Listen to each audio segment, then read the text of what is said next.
Apa sih nikah? Kadang kita itu menikah itu ada suatu jalur yang kadang tidak diketahui oleh istri-istri kita. Ketika kita nikah, padahal kita nikah itu persepsi bagi seorang wanita itu karena nikah itu hanya karena nafsu. Kedua, karena bersih-bersih rumah. Ketiga, karena lapar. Ingatlah bahwa masalah nafsu bagi seorang laki-laki itu dia bisa mudahnya mencari pasangan di luar sana dengan mudahnya. Masalah lapar dia cari warteg dari Padang bisa selesai. Masalah rumah berantakan dia bisa mencari asisten rumah tangga. Bukan seperti itu. Jadi apa tujuan apa menikah sebenarnya apa? Menikahnya seorang laki-laki dengan perempuan yang dicari, ini segmen yang harus dipahami oleh perempuan, bahwa laki-laki menikah itu bukan karena nafsu, bukan karena kesibukan jadi koki, bukan untuk bersih-bersih pembantu, bukan. Laki-laki menikah adalah untuk mencari kenyamanan ketika dia pulang ke rumah. Itu yang dicari laki-laki. Saat laki-laki itu di lapangan, di luar sana mereka bekerja, bagikan bos, bagikan apa saja.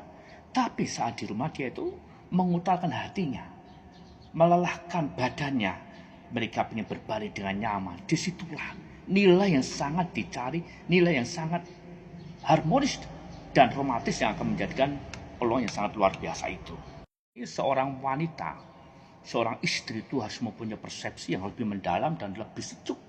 Bukanlah sebagai pemuas untuk nafsunya, bukan sebagai koki untuk memasak, bukan untuk bersih-bersih rumah, tidak. Tetapi suatu kenyamanan di dalam rumah itu ketika laki-laki itu kembali ke rumah. Begitu. Jadi laki-laki kembali ke rumah itu saat pulang ke rumah dia ingin melelahkan penatnya. Dan mereka akan memberikan sesuatu kelonggaran. Kadang laki-laki itu diam, kadang laki-laki itu mempunyai gengsi yang tinggi. Ketika di luar, di rumah pun dia akan mengasosiasikan kenyamanan. Siapa yang beri kenyamanan? Yang beri kenyamanan adalah kau seorang istri. Istri yang disayangi, istri yang menjadi. Saya ulangi lagi bahwa menikahnya laki-laki pada perempuan itu bukan untuk pemuasan hawa nafsunya. Bukan untuk menjadikan istrinya sebagai koki. Bukan untuk menjadikan istrinya sebagai pembantu. Bukan.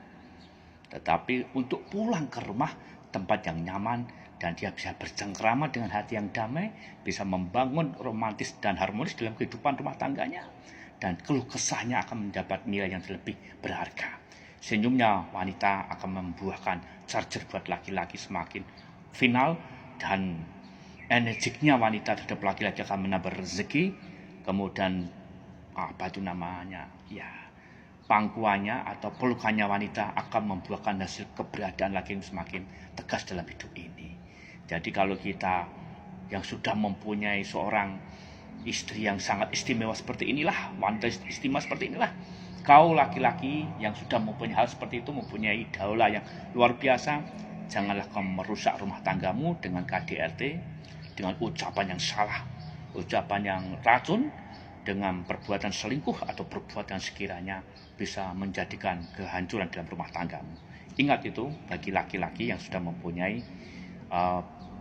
idola, idaman dalam kenyamanan ketika pulang ke rumah. Pulang ke rumah, kenyamanan yang harus kita jadikan suatu kemesraan dengan buah hati kita tercinta, istri tercinta. Itulah menjadi suatu keterikatan. Man aroda bubuh hatal jannah falzal jamil jamaah. Jadi dalam kehidupan ini selalu merangkul, menguatkan, dan mempersatukan hati kita dengan hati istri kita yang tercinta ini. Buah hasil yang akan mendapatkan anak yang soleh dan solehah.